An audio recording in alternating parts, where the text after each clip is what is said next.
सबके डीजे पर नाचत रंग से बना सुने को मिले थे मेरे लेकिन सब अपना सबके खास का हमार मैं बड़ी होई सब रात नहीं मिले थे क्या सब अपना सब पता देख ले चले थे लेकिन हमार मैं भाई बन जाए थे कन्या हाथ तो हाथ उठा दे प्रेम मित्रा नाम की जय हो काला काला काला काला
महिला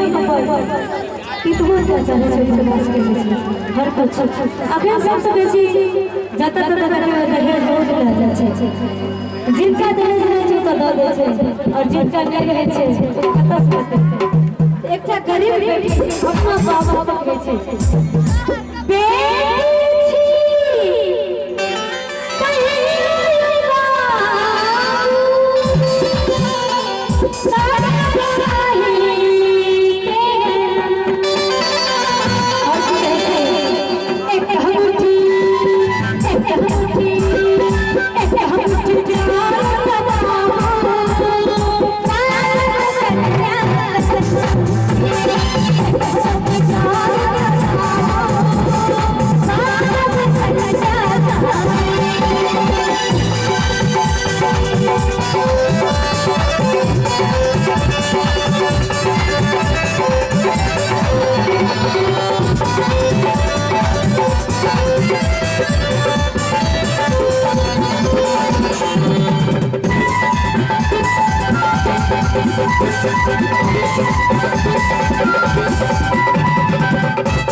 और क्या कहै छै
सब सुनो बबीता जी के सुमधुर स्वर में सुंदर सा मिथिला वर्णन स्वर्ग सा सुंदर यु भैया अपन मिथिला धाम।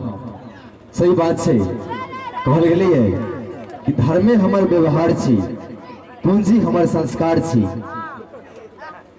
धर्मे हमर व्यवहार छी, पूंजी हमर संस्कार छी। हम छीने की ओर हम अहाँ का अपन बिहार छी। और यह बिहार के गो माइट छे मिथिलांचल। आओ